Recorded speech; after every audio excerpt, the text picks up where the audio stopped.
아이들에 대한 이야기를 풀어보는 시간 블랙보드입니다. 자, 오늘도 쿠키뉴스 김성일 기자 나와 있습니다. 안녕하세요. 안녕하세요. 네, 오늘은 어떤 내용 함께 할까요? 네, 아동의 기본권을 보장하고 아동이 행복한 그런 국가를 만들기 위해서 그동안 다양한 정책들이 계획되고 또 추진돼 왔습니다. 더불어서 최근에 이 사회 전반에서 아동의 노을 권리에 대한 관심이 증가하고 있기도 한데요.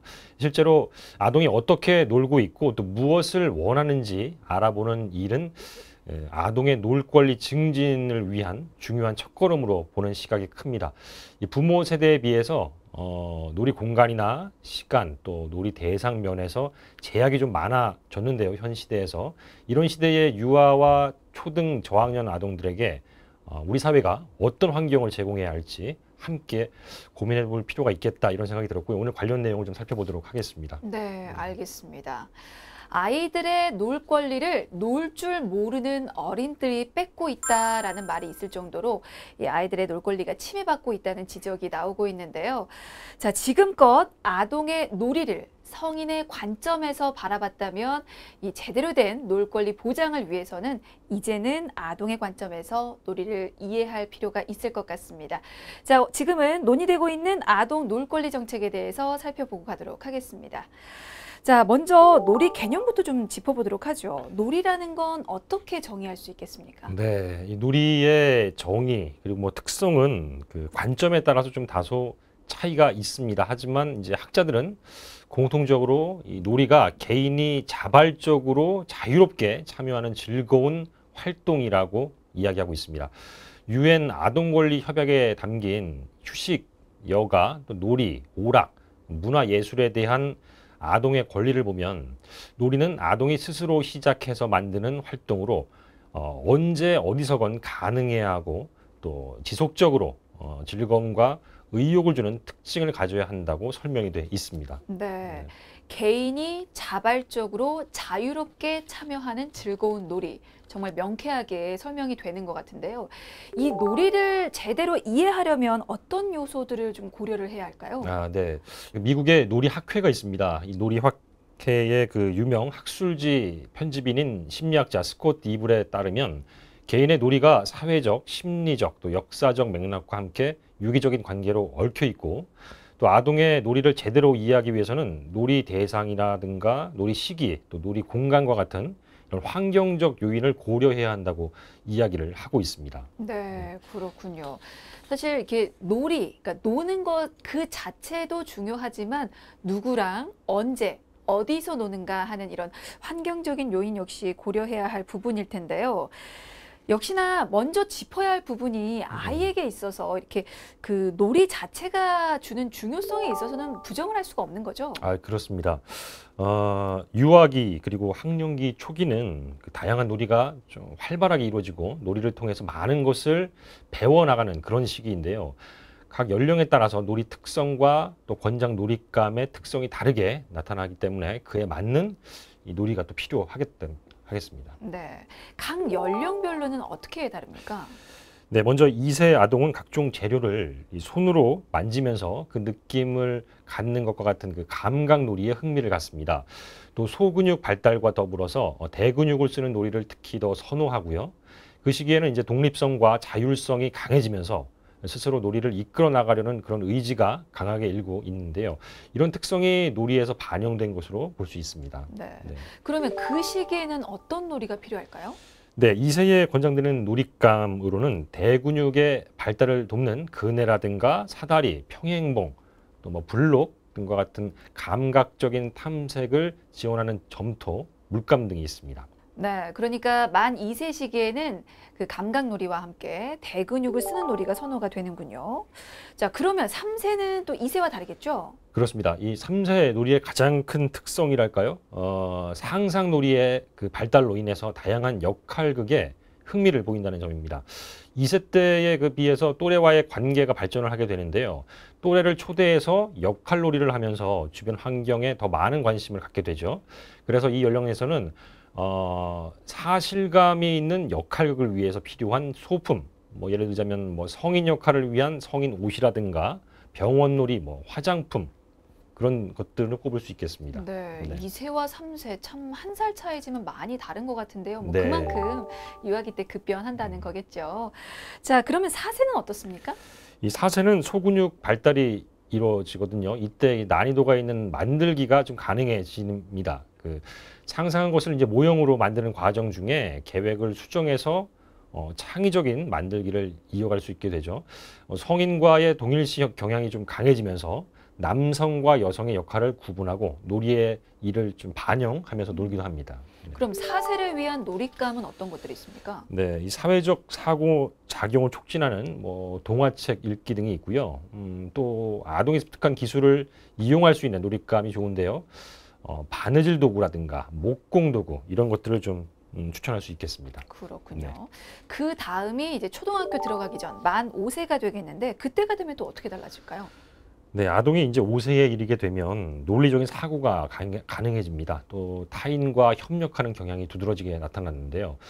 놀이에 대해서도 이러한 경향이 반영돼서 논리적 사고를 필요로 하는 놀이, 그러니까 즉 뭐 카드 놀이, 보드 게임 같은 그런 놀이들을 즐기게 되고요. 탈중심화가 일어나면서 장난감을 함께 나누거나 또 공유하는데 좀 관대해지게 됩니다. 그렇군요. 네. 그 시기가 지나면 이제 유아기를 벗어나서 학생이 되는 건데 그때가 아이들에게 있어서 큰 전환점이 되는 거겠죠? 네, 그렇다고 볼 수 있습니다. 학령기에 이르러서 아동의 놀이는 좀 전환기를 맞게 되는데요. 학교에 입학하게 되면서 부모에 대한 의존은 이전에 비해서 감소하고 자기 주장이 강해지면서 규칙이 있는 게임이나 스포츠에 흥미가 커집니다. 유아기보다 더 현실적인 놀이에 시간을 할애하고 자신이 가지고 있는 그런 기술들을 활용하는 놀이를 좀 더 즐기게 되는 거죠. 네. 네. 자, 이렇게 각 연령별 놀잇감 좀 살펴봤는데요. 사실 요즘은 유아기 때부터 한글 배우랴, 영어 배우랴 놀 시간이 별로 없는 것 같습니다. 근데 이제 아이의 성장 과정에 있어서 놀이는 정말 꼭 필요한 과정인 거잖아요. 네, 모두가 그런 부분에 대해서는 이의를 제기하지 않고 있는데요. 네. 놀이는 그 행복하고 건강한 아동 양육을 위해서 반드시 필요한 과정입니다. 그 필요성에 대해서 잘 모르시는 부모들도 일부 계십니다. 하지만 이제부터는 생각을 조금씩 바꿔 나가신다면 좋겠는데요. 제가 이제 이어서 짚어볼 것은 아이와 부모가 놀이에 대한 생각 차이가 있다. 이런 점을 좀 살펴보도록 하겠습니다. 아, 놀이를 두고 네. 아이와 부모의 관점이 다르다라는 말씀이신데 어떻게 다르다는 말씀이시죠? 생각이 좀 엇갈리는데요. 네. 이 육아정책연구소가 유아 및 초등 저학년 아동과 그들을 양육하고 있는 어머니를 대상으로 현재 우리 아동의 놀이 현황과 요구를 살펴본 연구 보고를 진행한 게 있는데요. 그 내용 가운데 가정에서 좀 공유할 만한 그런 내용이 있어서 소개를 네. 해드리려고 합니다. 네. 어떤 내용인지 바로 알려주시죠. 네. 이 연구에서는요, 그 어머니들의 설문 응답을 통해서 전반적인 아동의 놀이 현황을 성인의 시각에서 바라봤습니다. 동시에 선행 연구들과 차별적으로 유아와 초등 저학년 아동을 대상으로 이제 직접 면담을 진행했는데요. 이 연구가 유아와 초등 저학년 아동을 대상으로 정한 것은 그 초등학교 입학 전후에 나타나는 그런 아동 놀이의 변화를 이해하고자 했기 때문입니다. 네. 네, 먼저 놀이에 대한 부모와 아동의 생각이 어떻게 달랐는지 궁금한데요. 네. 아동은 이제 놀이 장소와 어른의 유무, 그러니까 어른이 있고 없고에 따라서 놀이와 놀이가 아닌 것을 구분하고 또 특정한 목적 없이 즐거움을 추구하는 활동을 하는 반면에 교사라든가 또 부모님들은 같은 그 특정한 목적을 가져야 놀이라고 생각하는 경향이 있었습니다. 또 6세에서 9세 사이 아이들은 게임을 하거나 텔레비전 시청을 통해서 즐거움을 얻는다면 이는 놀이가 될 수 있다 이렇게 인식하지만 친구 집에서 다른 크게 뭐 일 없이 텔레비전을 보는 것은 좀 지루하기 때문에 놀이가 아니라고 주장하기도 했습니다. 그러니까 아이들은 목적이 없어도 재밌으면 그냥 놀이가 되는군요. 그렇죠. 네네. 지루하면은 놀이가 또 안 될 수가 있는 거고요. 그렇군요. 이제 아이들은 그 장소와 놀이 대상에 대한 제한도 두지 않고 있습니다. 뭐 누구하고나 또 어디에서든 즐겁게 놀이를 할 수 있다는 그런 열린 태도를 갖고 있고요. 아이들은 또 그 실외에서 놀고자 하는 욕구가 강한 것으로 나타났는데 다만 아이들은 이 자신들의 그 신체 활동이 이렇게 수반되는 그런 바깥 놀이를 제한하고 있는 것 중에 부모의 안전에 대한 걱정을 가장 큰 것으로 꼽기도 했습니다. 네, 네. 맞습니다. 아이들 뭐 밖에서 뛰어놀고 싶긴 한데 이제 안전 때문에 부모가 막아서 실내 놀이를 또 많이 하게 되는 경향이 있죠.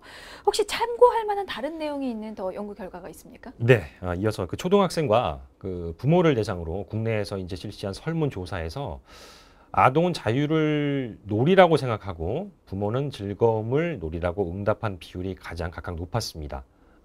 방과 후 하루에 다니는 그 수업이 3개 이상이라고 응답한 경우가 전체 응답자의 42.1%에 이르렀는데 학교 생활 그리고 방과 후 학원, 일과 등으로 인해서 놀 수가 없어서 자유로움을 충분히 느끼지 못하는 초등학생들의 현실을 반영한 그런 응답으로 볼 수 있겠습니다. 네, 참 안타깝네요. 아이는 자유가 놀이라고 생각하고 부모는 즐거움이 놀이라고 생각한다. 근데 이렇게 부모와 아이가 놀이에 대해서 관점이 다른 이유는 어디에 있을까요? 네. 그건 이제 부모 세대와 현재 우리 아이들 세대 간의 놀이에 대한 경험이 다르기 때문이다라고 좀 볼 수 있는데요. 네.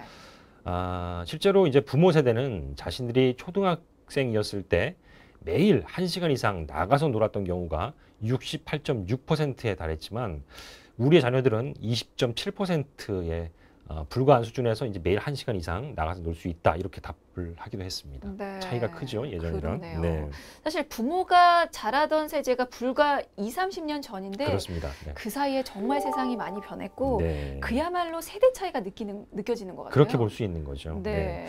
뭐 부모 세대는 바깥 놀이하는 시간이 한 시간이나 2시간인 경우가 45.3%, 2시간 이상인 경우도 36%에 달했지만 우리 자녀 세대는 30분에서 1시간 이내로 바깥에서 논다는 비율이 33.1%로 가장 많았습니다. 또 동네, 놀이터, 공원 같은 그런 놀이공간으로 가장 많이 그 놀이공간을 활용한 부모들 세대와는 달리 우리 자녀들은 집이라든가 뭐 기껏해야 친구 집 이런 그 실내 공간에 갇혀서 이제 그런 놀이를 하는 경우가 많았습니다. 네, 맞습니다. 이 노는 시간에서도 좀 차이가 있었지만 이 공간에서도 차이가 확연한데요. 그러고 보면 요즘 아이들이 그 마음 놓고 편하게 놀 것도 없을 뿐만 아니고 그 공간이 있다고 하더라도 그 공간의 관리가 잘 안 되는 것도 문제가 아닌가 싶은데 어떻습니까? 예, 맞습니다. 어린이 놀이 시설과 어린이 놀이터, 뭐 어린이 공원은 모두 이 다른 법률을 근거로 하기 때문에 이를 관리하는 주체 또한 다른 상황이고요. 이들 시설이 지금 서울과 또 수도권에 집중돼 있는 경향이 있어서 뭐 놀이 공간 확보를 위한 지원 시에 이제 지역 간 격차를 줄이는 그런 방향의 정책이 마련될 필요가 있겠다 이렇게 말씀드릴 수 있겠습니다. 네, 그 정책 제안은 잠시 후에 알아보기로 하고요.